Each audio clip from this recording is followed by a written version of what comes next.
Delegacije Subnora, izvršne i zakonodavne vlasti te više brčanskih političkih stranaka kao i građani položili su danas vijence na spomen kosturnici u Brčkom.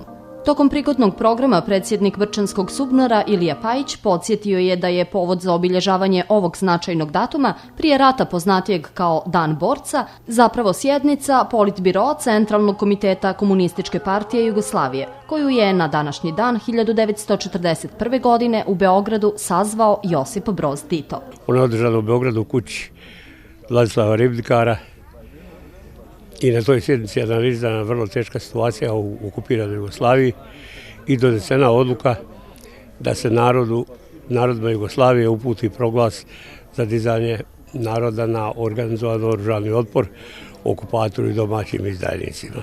Već treći dan nakon ove istorijske odluke planuje opšte narodni ustanak u Srbiji, a nešto kasnije ispaljene su prve ustaničke puške u Bosni i Hercegovini i ostalim republikama bivše nam države. Budući da je u Brčkom već 1940. godine bio formiran Sreski komitet Komunističke partije na čijem čelu je bio Nasto Nakić, brčanski komunisti su spremno dočekali poziv na ustanak. U julu je u Ražljevu došlo do prvog okršaja naoružanog naroda sa ustašama, koji su torturisali seljake tog kraja. I oni su napravili zasjedu, dočekali, razoružali, nešto i pobili i ono što su zarobili, to su i poslije pustili da kažu svojim da neće moći više i više, nisu ni došli nikada u Ražljevu. Narod Bukvika je pod vodstvom partije opštinskog komiteta koji je već bio formiran 1941. godine, razoružao žandarmerijsku stanicu u Bukviku.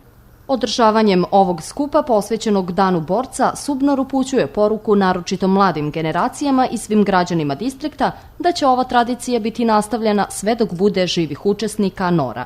Ja sam sasvim siguran da će naša djeca, naši unuci nastaviti ovo obilježavanje i da borci koji su dali svoje živote za slobodu nikada neće biti zaboravljeni.